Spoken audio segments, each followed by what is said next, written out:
Hello everyone students. तो इसके पहले वाले वीडियो में मैंने आपको इलेक्ट्रिक डाइपोल मोमेंट के बारे में लेक्चर दिया था और मैं फिर से अब आपको आज टीच करने जा रहा हूं। आज जो अगला टॉपिक है वो आपका है electric field intensity due to axial position, या इसी को हम ब्रॉड साइड पोजीशन भी कहते हैं। मतलब अभी हमने इलेक्ट्रिक डाइपोल मोमेंट पढ़ा, अब इलेक्ट्रिक डाइपोल मोमेंट के टर्म में हम किसी पॉइंट चार्ज के एक्सियल पोजीशन में अगर कोई पॉइंट है तो वहां पर इलेक्ट्रिक फील्ड इंटेंसिटी क्या होगी उसको हम फाइंड आउट करेंगे।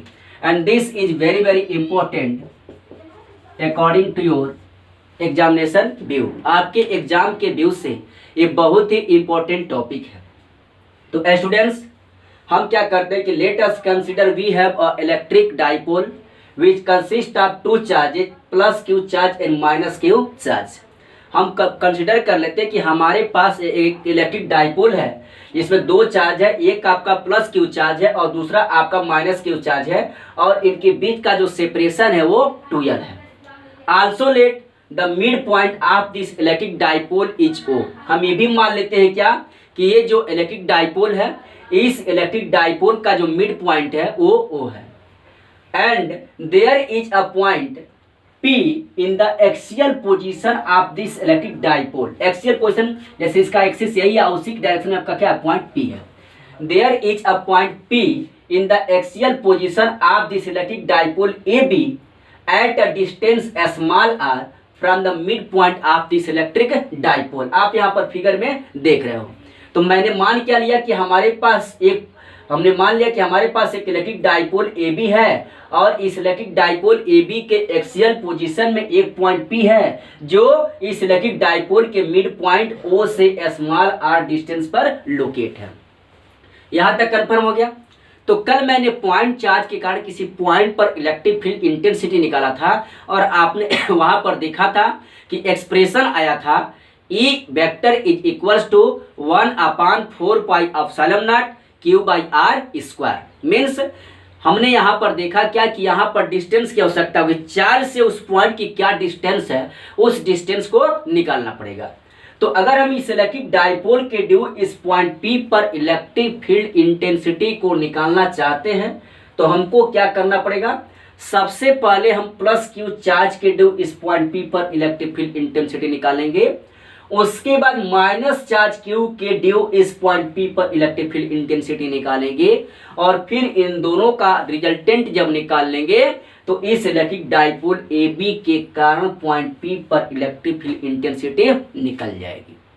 तो अब यहाँ पर ध्यान देना है कि अगर हम प्लस Q चार्ज के कारण पॉइंट P पर electric field intensity find out करना चाहते हैं, then we have to find what is the distance of point P from plus Q charge. तो इस डिस्टेंस को हम निकालते हैं। तो काफी आसान है बच्चों। आप देख रहे हो कि पॉइंट O से P की दूरी क्या है, R है, और O से एक दूरी क्या है, L है। तो मैं क्या कर दूं, टोटल R में से अगर इस L को सब्ट्रैक्ट कर दूं, 2l होता है तो मिड पॉइंट तो LL हो जाएगा आपका। तो टोटल R में से अगर इस L को सब्ट्रैक्ट कर दिया जाएगा तो AP हमारा निकल जाएगा। तो यहाँ पर देखिएगा मैंने लिखा है कि the distance of point P from plus Q charge AP is equals to R minus L, यानी कि टोटल R माइनस L को क्या कर दिया, सब्ट्रैक्ट कर दिया। इन the same manner the distance of point P from minus Q charge, यानी कि हम माइनस Q चार्ज से पॉइंट P के डिस्टेंस को निकालेंगे। तो आप देख रहे हो कि यहाँ से लेकर के यहाँ तक, यानी कि मिड पॉइंट O से पॉइंट P तक की जो डिस्टेंस हुआ R है, और O से B की जो डिस्टेंस हुआ L है। अगर इस R में मैं L को ऐड कर दूं तो हमारा माइनस Q चार्ज से पॉइंट P की डिस्टेंस निकल जाएगी। तो यहाँ से the distance of point P from minus Q charge dP is equals to R plus L हो गया। अब now the electric field intensity at point P due to plus Q charge will B.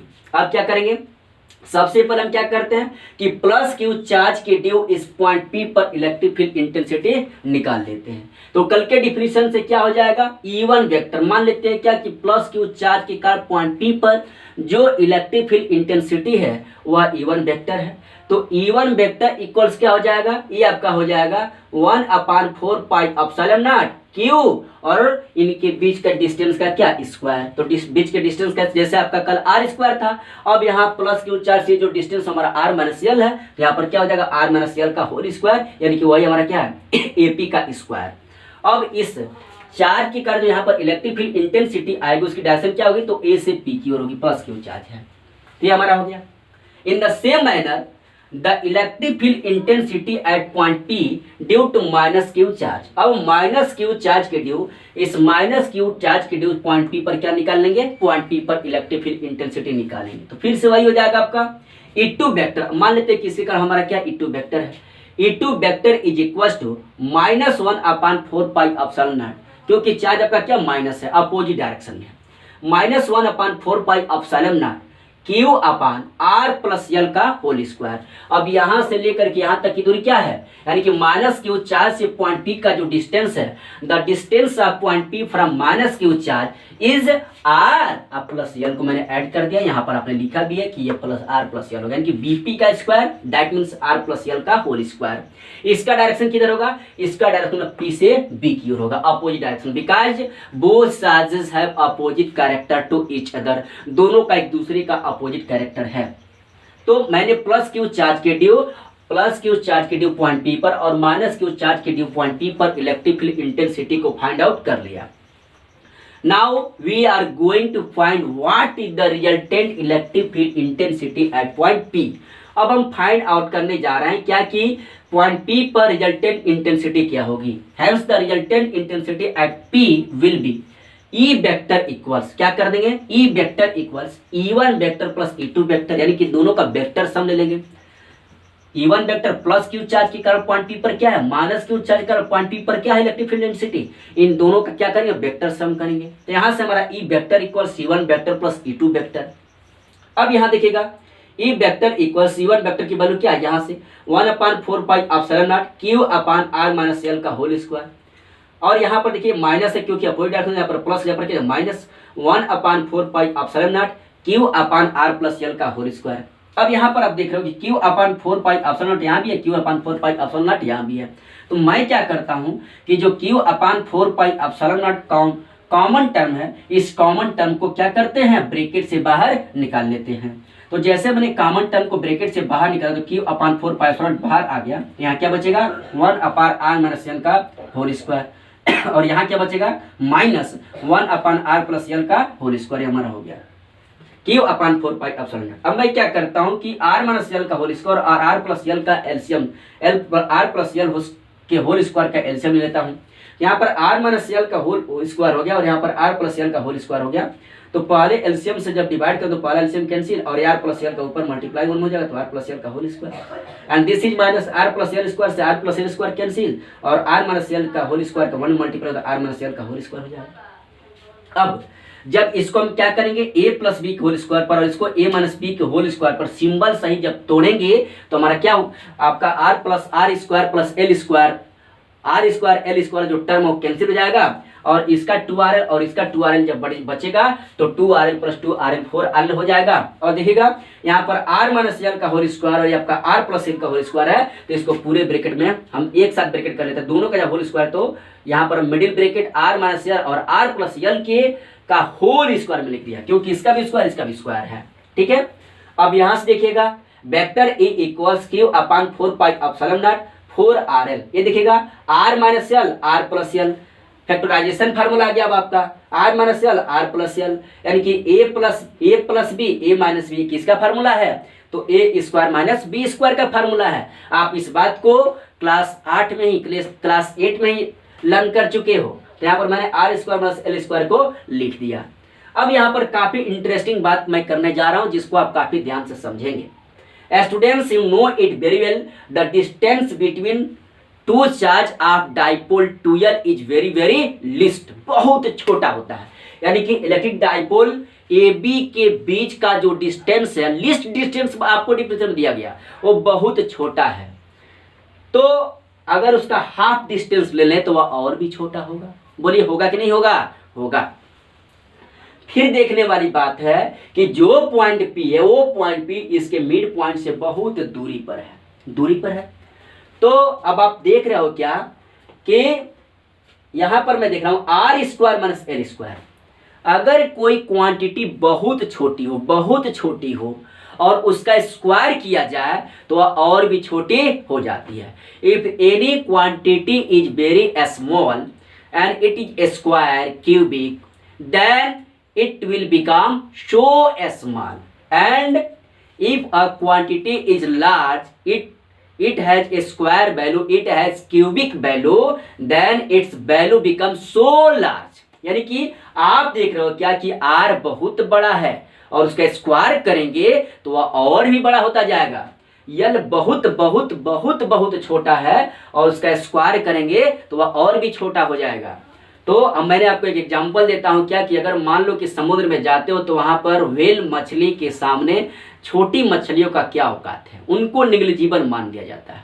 मैं आपको बताता हूं क्या कि अगर आप वीआईपी पार्टीज में जाते हो तो वहां पर वीआईपी पार्टीज में केवल वीआईपी पर्सन का ही मान्य होता है। वहां पर अगर कोई लोकल पर्सन चला जाए, कोई पुअर पर्सन चला जाए तो क्या उसकी कोई वैल्यू होगी, क्या उसकी कोई गिनती होती है? नहीं होती है, उसको निग्लिजिबल मान लिया जाता है। Since L is less than R, L की वैल्यू आर से छोटी है क्योंकि 2l जब बहुत छोटा है तो उसका आधा तो बहुत ही छोटा होगा। L is less than R then clearly L square, अगर छोटे क्वांटिटी का स्क्वायर करते हैं, will be very small in comparison of R square. L छोटा होते जा रहा है और आर स्क्वायर बड़ा होते जा रहा है। इसका मतलब क्या कि आर स्क्वायर के कंपेरिजन में एल स्क्वायर को क्या कर लेंगे? निग्लिजिबल मान लेंगे, नगण्य मान लेंगे। जब निग्लिजिबल मान लिया तो क्या हो जाएगा? वेक्टर ई इक्वल्स हो गया Q upon 4 pi epsilon naught 4RL, और ये केवल बचा केवल आपका, इसको तो हटा दिया, निग्लिजिबल मान लिया, आर स्क्वायर का whole square is equal to Q upon 4 pi epsilon not.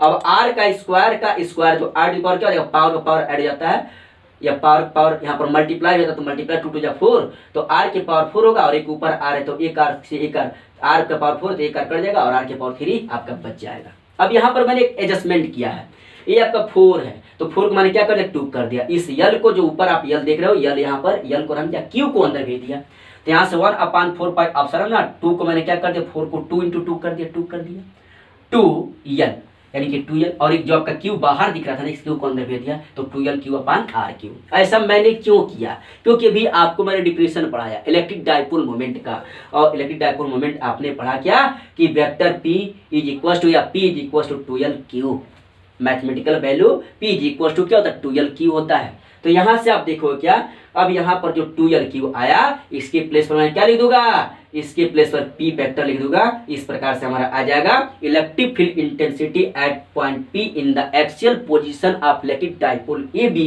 Vector E is equal to 1 upon 4 pi epsilon nought p vector upon r cube. यहाँ 2 छूट गया, 2p vector upon r cube. देखिएगा E vector is equal to 1 upon 4 pi epsilon nought, और आपका 2 पहले से है तो 2p अपान r क्यू। तो इस तरह से students, in today class we have learned about electric field intensity due to axial position of electric dipole। तो इसको आप काफी अच्छे तरीके से जब आप वीडियो को ऑन करिएगा तो वीडियो को ऑन करके इस लेक्चर को 2-3 बार सुनिए। अगर आपको वीडियो अच्छी लगे तो लाइक, सब्सक्राइब, कमेंट और बेल आइकन बजाना ना भूलें। थैंक यू, नमस्ते।